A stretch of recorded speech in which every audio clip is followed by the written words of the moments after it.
안녕하십니까. 수색 증산 뉴타운에서 증산 4구역 궁금들 하시죠? 한번 알아볼게요.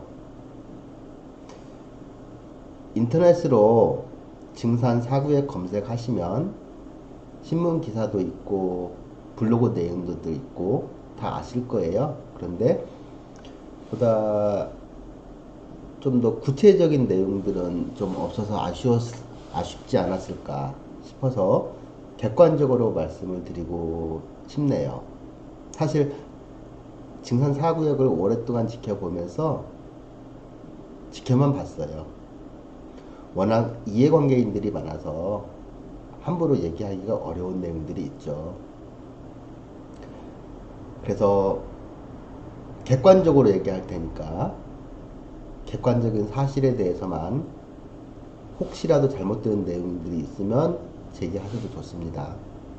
먼저 신문기사 한번 보고 갈게요.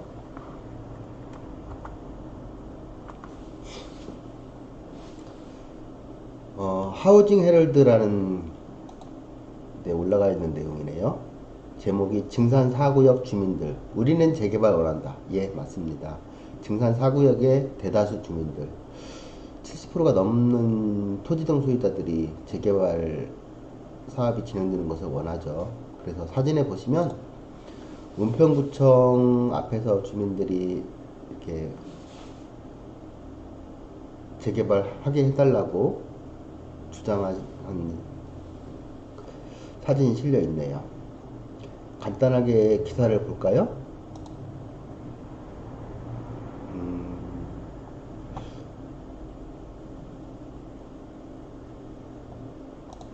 이제 증산 4구역 같은 경우에 이런 부분이 있어요.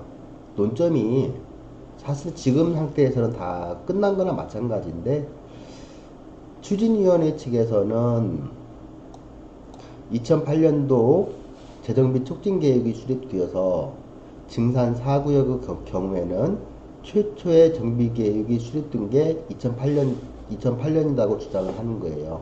그러면 이 날짜 기준으로 촉진계획 세워진 게 맞다라면 일몰제가 2020년 3월 2일 그러니까 내년 3월 2일 적용되는 거죠. 추진위원회 주장은 그렇습니다. 상당 부분 설득력도 있습니다. 예. 그런데 지금 그러니까 2015년도 9월에 도시 및 주거환경 정비법 줄여서 도정법이 개정이 됐고 그게 2016년도 3월 2일인가 시행이 된 걸로 제가 기억을 하는데 거기에 따르면 그래요. 추진위원회가 승인이 되고 나서 2년 안에 조합 설립 인가 신청을 하지 않으면 이제 해제할 수 있다는 일문제가 적용이 되는데 그 경우에도 정비계획 수립일이 2012년 1월 31일 이전인 경우하고 2012년 2월 1일인 경우 두 가지로 날짜가 쪼개져요. 그래서 2012년 1월 31일까지는 일몰제 기간이 4년이에요. 그리고 그 이후, 그러니까 2012년 2월 1일 이후부터는 일몰제 적용 기간이 2년입니다. 그게 도정법에서 나오는 거예요. 그 부분이 상당 부분이 논쟁이 됐었죠. 증산 4구역 같은 경우에는 2014년 8월 11일에 추진위원회가 승인이 됐잖아요. 그리고 지금 현재까지 조합 설립 인가가 안 되고 있는 상태니까 2016년도 6월 27일이네요. 토지 등 소유자 32%의 동의를 받아서 서울시에 연기 요청을 했죠. 2년이라는 기간, 증산 4구역이 정비구역이 타구역에 비해서 2배, 3배 정도까지도 커요.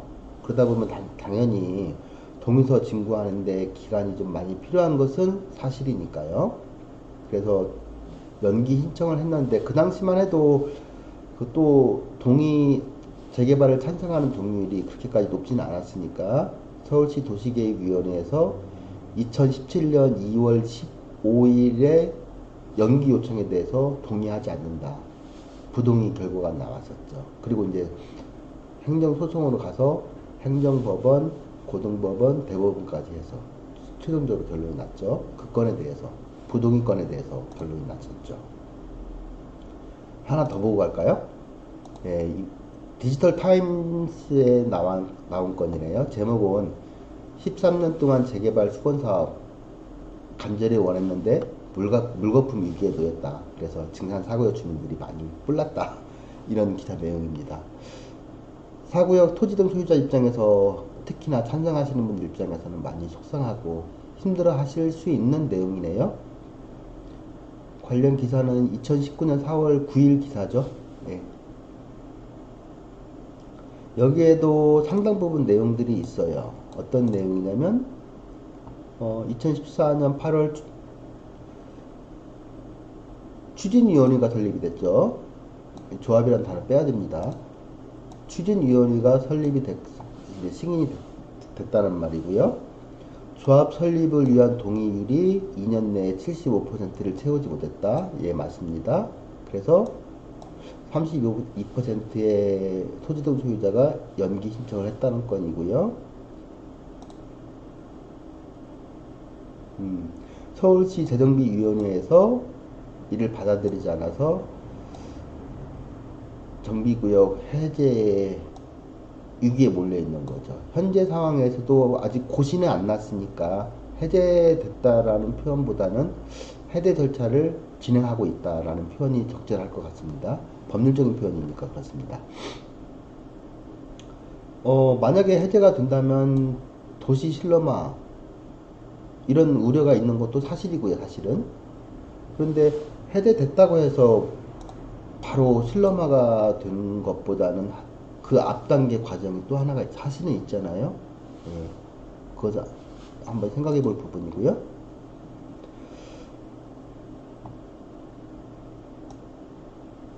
해제가 돼서 도시 실러마가 된다는 소리는 방치한다는 소리잖아요. 그런데 해제가 정비구역이 해제 어떤 요건을 결해서 아니면 다른 이유가 있어서 해제가 된다면 보통은 이제 서울시 입장에서는 존치관리구역으로 묶어요. 그래서 그 안에서 여러 가지 대안을 제시하죠. 물론 토지 등 소유자 입장에서는 받아들이기 어렵죠.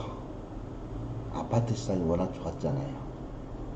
향후에도 어느 정도는 받쳐줄 것 같고. 여기 보시면 은평구청이 재개발 대신에 그러니까 해제가 된다는 전제 하에서 도시재생, 가로주택, 정비사업, 지역주택조합, 역세권, 공공주택 등을 대안으로 제시했다라는 표현이 있네요. 그러면 은평구청이나 서울시에서는 대안으로 제시가 됐고 주민들은 이 지금 은평구청이나 서울시에 대해서 신뢰가 깨졌다는 표현이 나오죠. 그럼 신뢰 부분도 있을 수 있네요. 좀 생각해 볼 부분이긴 합니다. 여기 또 하나 들여다볼게요. 예, 증산 4구역 소유자 모임의 대표분이라고 하는데 이런 표현이 나옵니다. 그나마 역세권 공공주택의 사업성이 좋을 것으로 예상되지만 포인트예요. 저 부분이 재개발이 해제된 것은 역세권 공공주택에서 대상에서 제외한다는 서울시의 가이드라인이 있어서 사업이 보장될지 의문이다. 의구심을 가질 수는 당연히 있겠죠. 서울시가 역세권 공공주택에서 제외시켜버리면 이건 좀 무슨 말인지 저는 이해가 좀 안 되는 부분이에요. 증산 4구역은 슬러머가 빠르게 진행될 수 있다. 그렇죠. 대안 사업이 진행되지 않는다면 이제 혼재되겠죠. 슬러머가 진행되는 부분도 발생할 거고 건축 허가가 또 들어올 부분도 있어서 예. 그러니까 이런 식으로 나오니까 그 4구역 내에서 토지 등 소유자가 됐던지 4구역을 관심이 있어 하시는 분이 됐던지 혼란스러운 상황이 될 겁니다. 이런 부분들을 조금 제가 객관적으로 정리해 볼게요. 사실은 뭐 새로운 내용이 있는 것은 아니에요. 조금 더 객관적으로 정리를 해 보도록 하겠습니다. 증산 4구역 재개발 해제. 저는 개인적으로 해제는 뭐 당연한 수순을 지금 밟고 있는 거라고 보고요. 다만 해제 이후가 어떻게 될 것이냐, 대안이 있느냐, 이런 부분이죠. 해제시키고 존치 관리로 들어가는 순간에는 이제 어떻게 보면 난개발이죠. 단독주택 같은 경우에는 빌라로 이제 바뀌어가는 과정을 거치겠죠. 뜻이 있는 분들이라면 리모델링도 할 부분이고요. 그런 부분이 있는데, 그렇다고 해서 바로 해제된다고 건축 허가가 떨어지지는 또 않을 겁니다. 그래서 좀 찾아볼 부분이에요. 한번 들어가 볼게요. 예. 지금 준비한 그림은 수색 증산 뉴타운을 전체적으로 보여드리고 있고요. 그 중에서 지금 이 부분이 증산 4구역. 면적 자체가 굉장히 넓어요. 증산 2구역의 2배도 규모보다도 더 드는 큰 규모입니다. 증산역이 여기에 있고요. 입지적으로도 참 우수한 지역이죠. 제 개인적인 생각에서 만약에 재개발이 진행된다라고 보면은 주거 입지만 놓고 본다면 수색 증산 뉴타운에서 증산 4구역이 가장 우수하다고 봅니다. 아파트가 들어선다면. 교통적인 장점은 물론 이쪽에 수색 역세권 개발이 진행되고 교통적인 측면이나 이런 입지적인 또 장점이 있지만, 주거 입지는 교통만을 가지고서 얘기하는 것은 절대 아닙니다.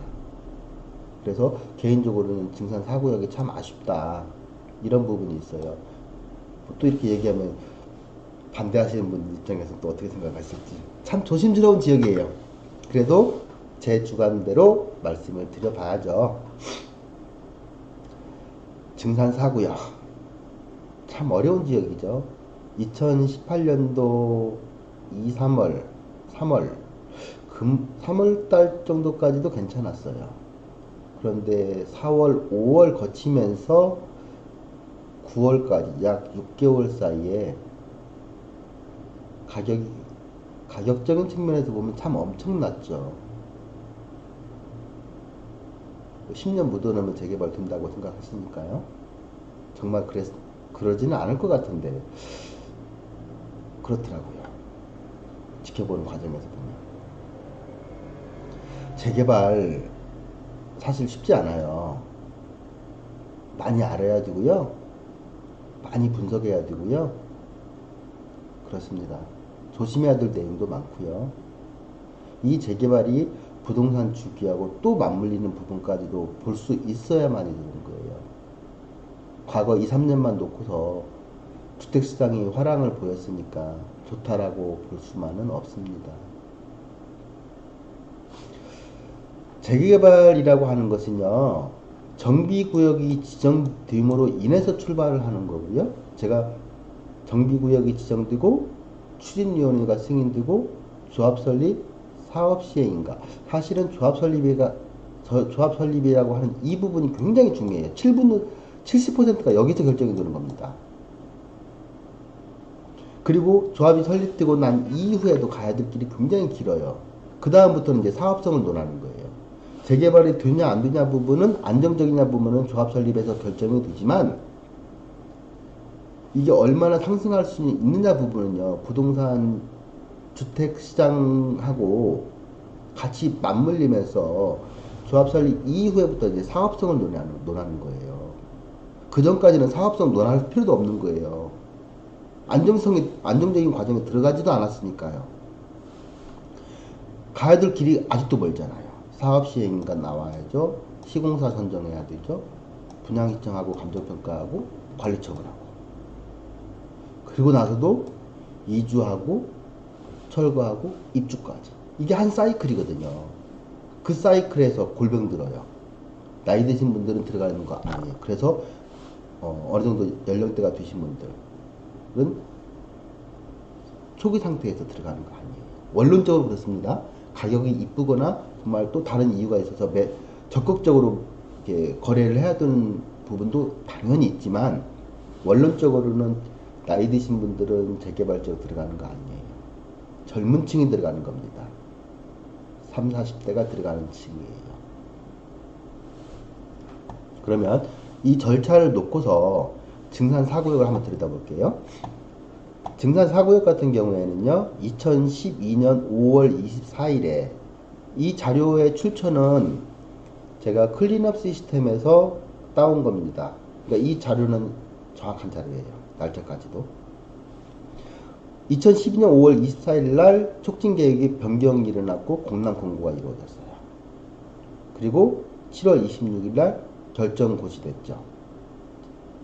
지형 도면까지 해서 확정이 됐다는 거죠. 날짜. 그러니까 아까 그 일몰제가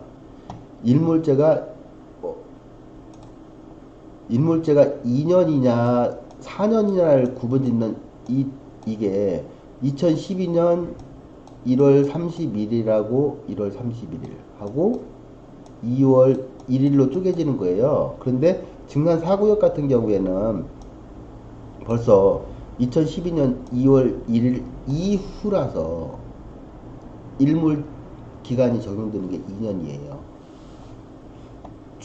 추진위원회가 2014년 8월 11일에 승인이 됐어요.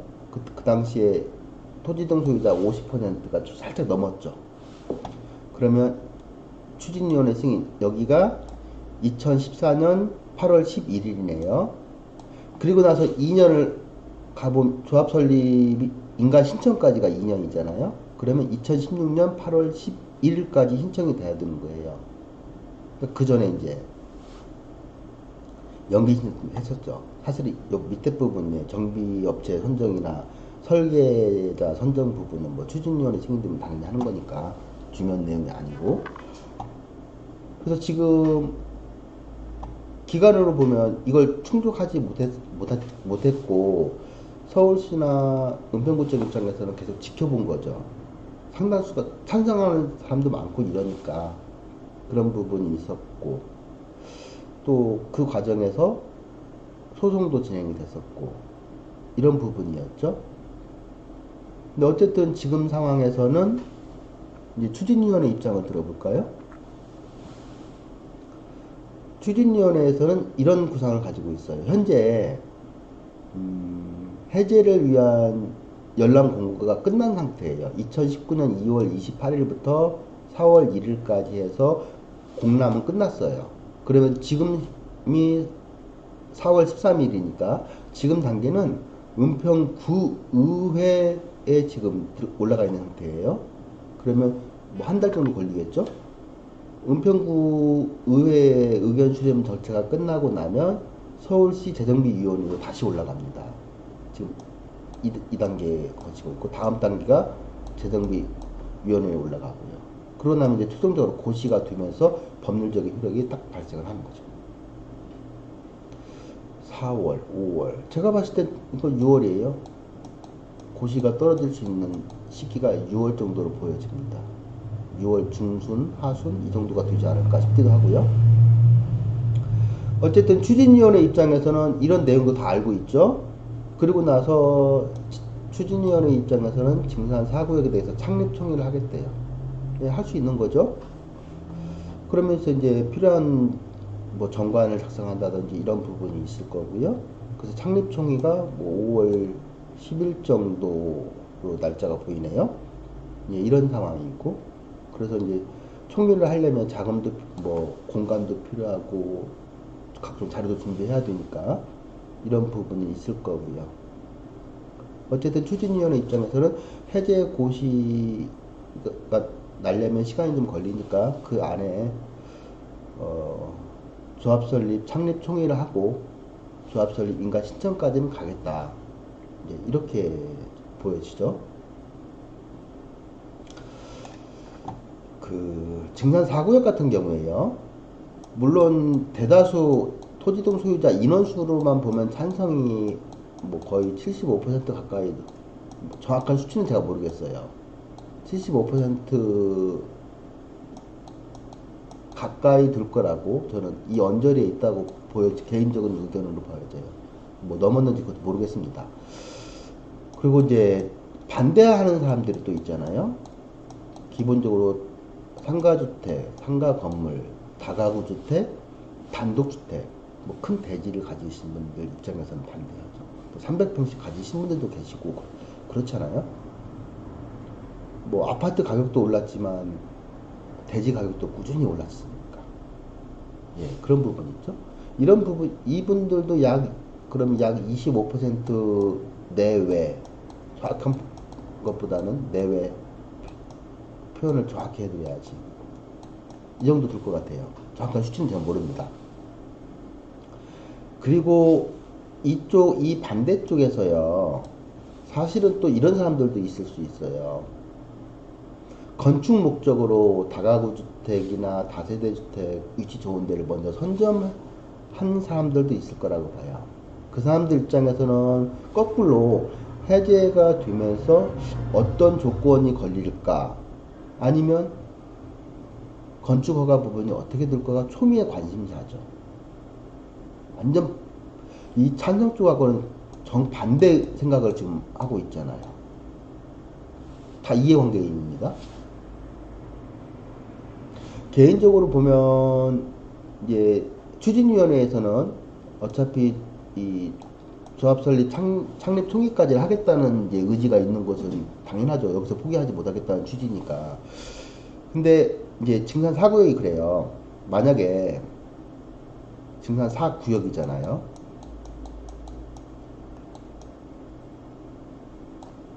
여기가 수색 증산 뉴타운이잖아요. 그러면 법률적인 표현은 수색 증산 재정비 촉진 지구입니다. 지구라고 하는 더 위에 단계의 개념이 있고요. 그 밑에 4구역이 있어요. 그러면 4구역이 이번에 어떤 절차를 받아서 이제 해제가 되겠죠. 해제 이후에 뭐 대안은 또 뒤에서 살펴보고요. 그러면 이 4구역은 이렇게 4구역에 대한 규제는 없어지는 거예요. 그런데 지구에 대한 규제는 그대로 남아 있고요. 이 지구에서 촉진 계획이 있습니다. 재정비 촉진 계획이라고. 그 계획에 있는 상태에서 구역만 없어졌기 때문에 건축 허가는 바로 나지 않을 거라고 저는 봐요. 건축 허가가 제 개인적으로 추측하건데 정말 빠르면 올 연말, 좀 느슨하게 봐주면 내년 봄이에요.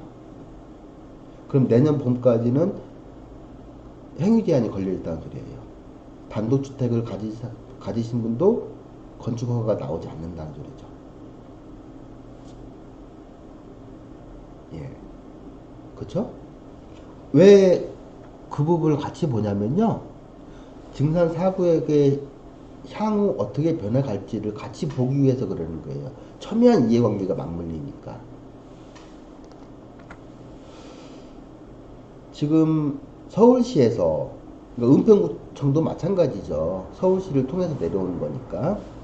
4구역에 대해서, 물론 이제 직접적인 창구는 현재로서는 법률적으로 추진위원회가 되겠고요. 또 개별적으로 토지 등 소유자들도 개별적으로 질의휴신을 할 수도 있고 민원을 제기할 수도 있는 거잖아요. 그래서 서울시나 은평구청에서 대안으로 지금 언급되는 것들이 이런 것들이 있습니다. 도시재생사업이 있고요. 소규모 주택 정비사업이라는 것이 있고, 지역주택조합이 있고, 역세권 공공임대주택이 있습니다. 크게 보면 네 가지네요. 네. 도시재생사업. 토지 등 소유자, 해제되는 지역에서 토지 등 소유자들이 제일 싫어하는 단어가 도시재생이에요. 벽에 그림 그리면 뭐해. 네. 상당 부분 공감해요. 이 도시재생에 대해서는 정말로 내용이 없어서 그러는 거예요.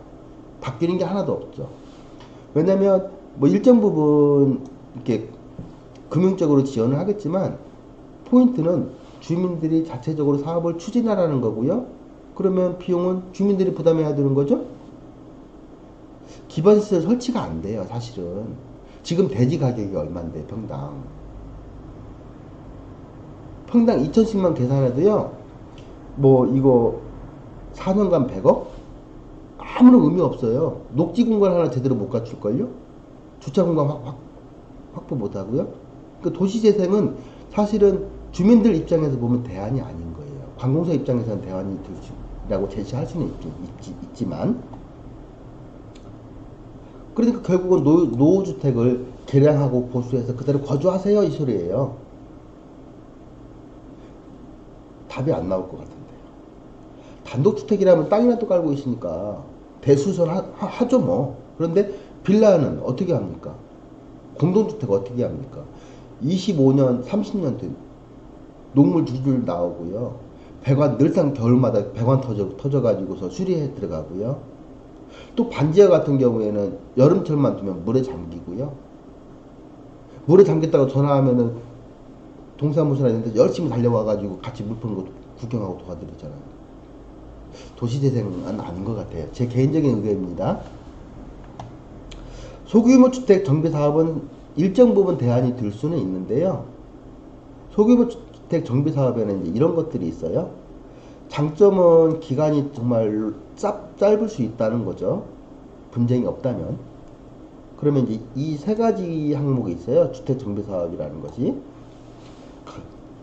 자율적으로 주택을 정비해라.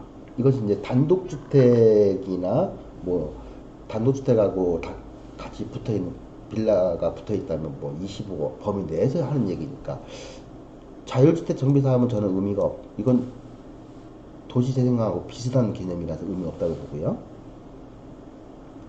가로주택 정비 사업은 1만 제곱미터니까는 평로로 치면 한 3,000평이죠. 예.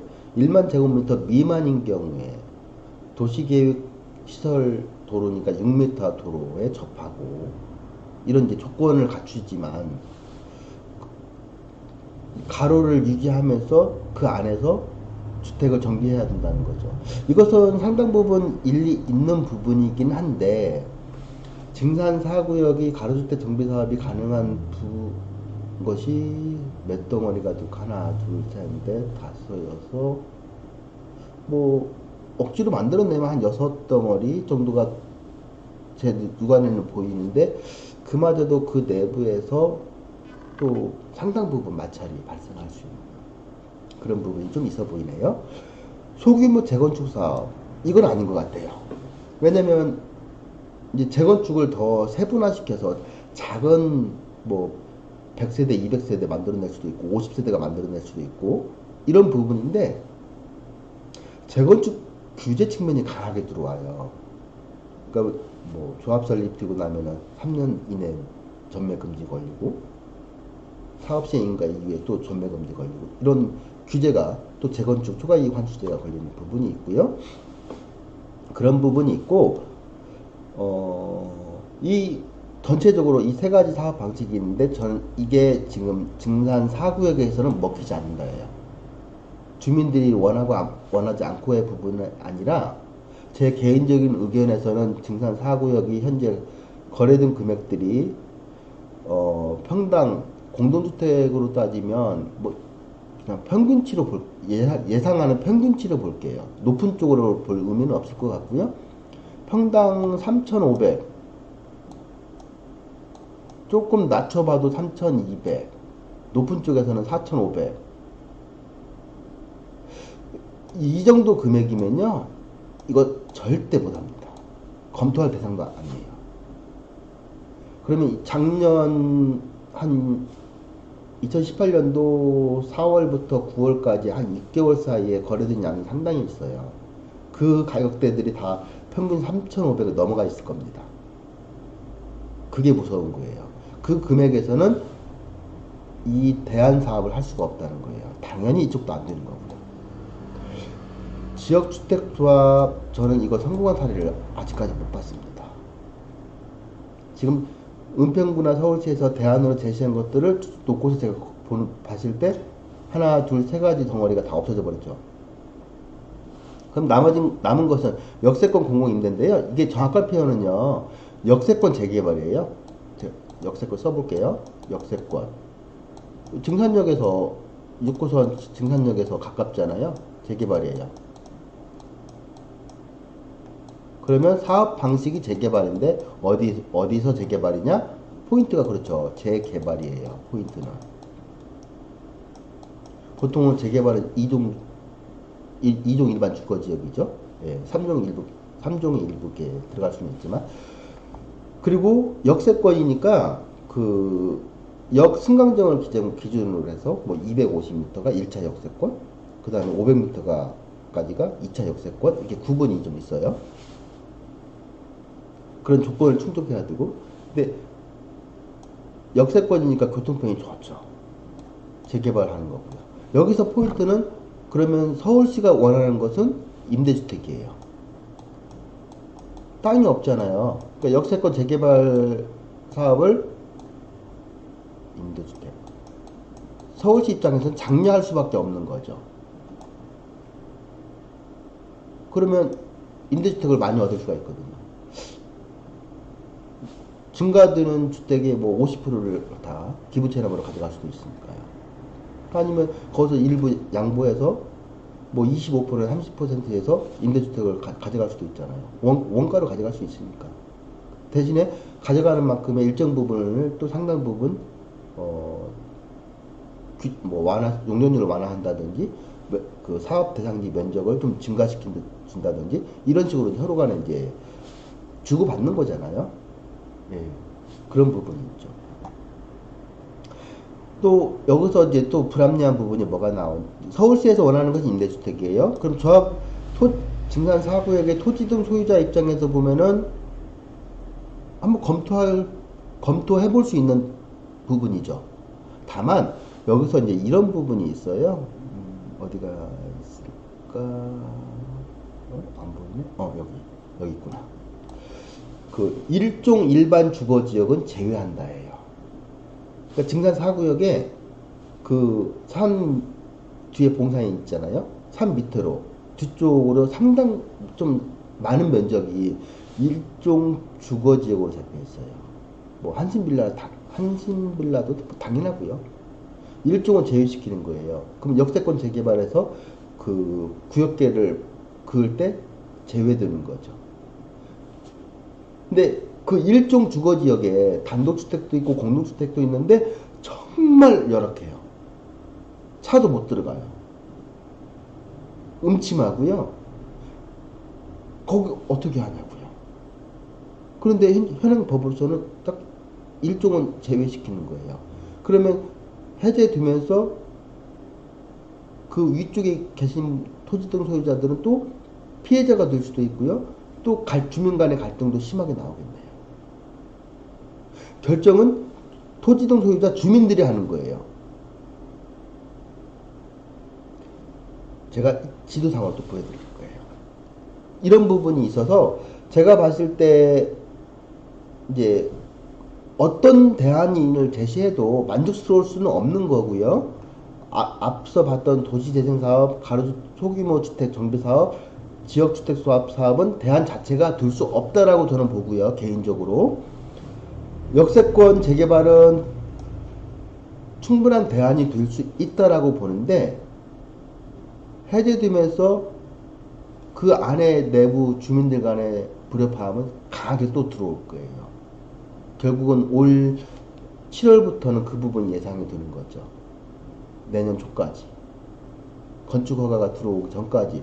근데 또 역세권 재개발을 받아들여서 주민들이 정비구역을 이반하려고 하더라도 시간이 건축회의 촉진계획이 다 마무리돼서 건축 허가가 풀리기 전까지니까 제가 봤을 땐 내년 봄 정도까지 더 좀 당겨질 수도 있으니까 노력해야 될 부분이고 시간이 충분치 않다는 거죠.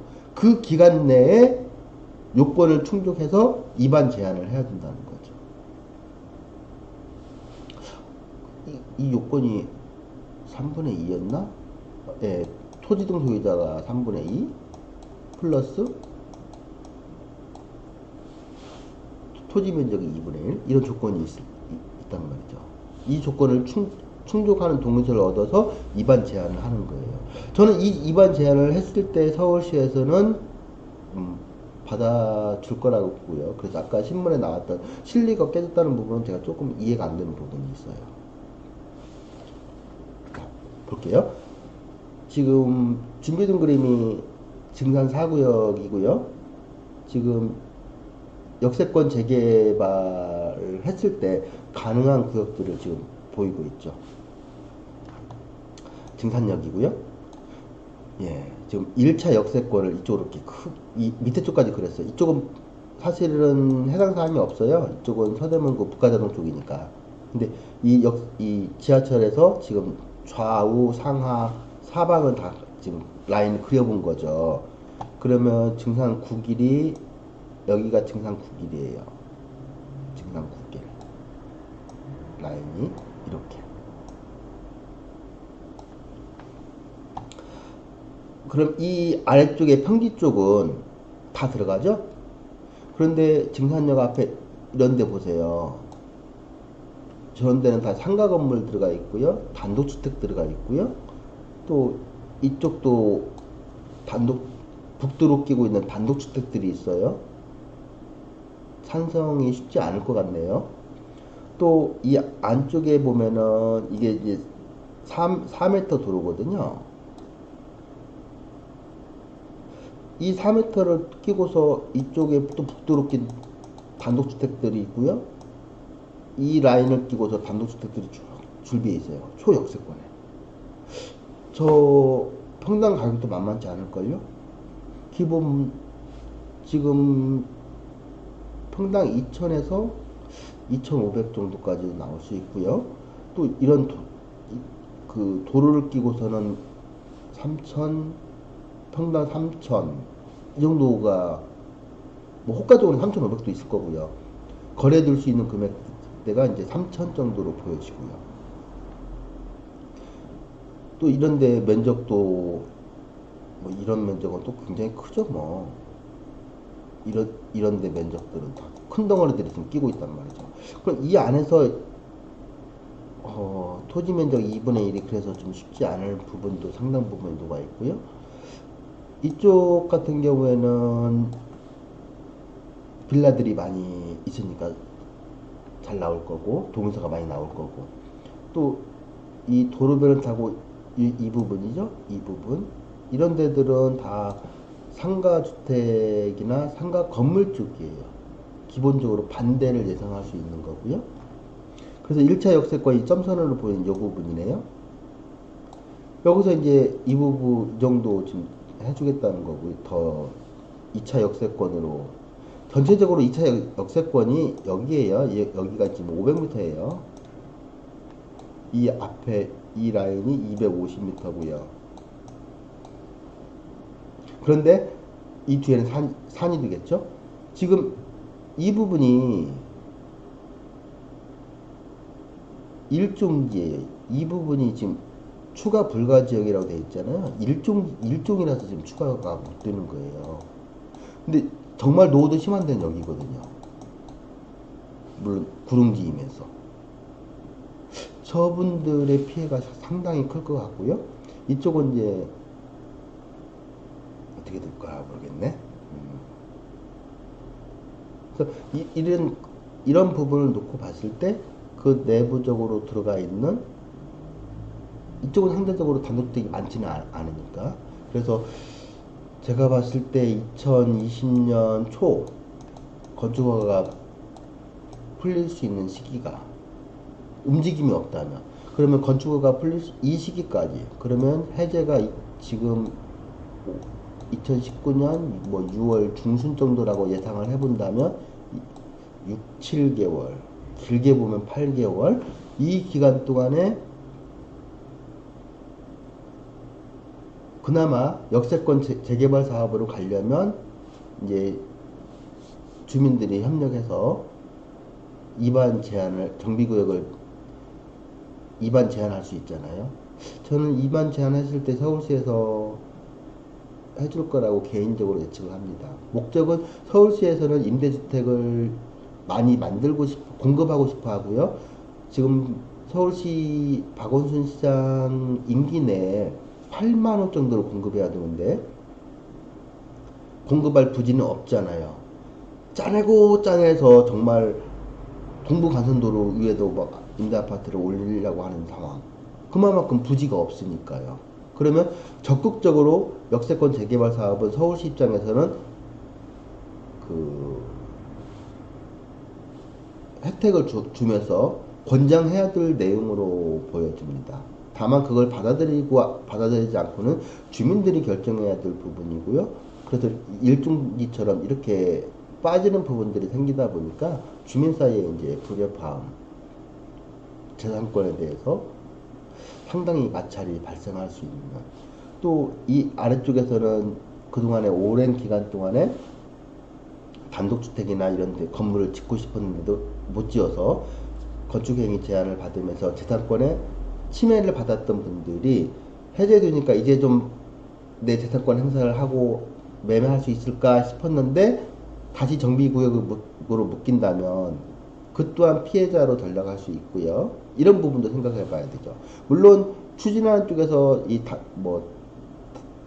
다가구 주택, 단독주택 같은 경우에 물론 조건이 되면 뭐 1+1도 가능한 경우가 있고 그러잖아요. 근데 이 부분이 다 장점만 있는 것은 아니거든요.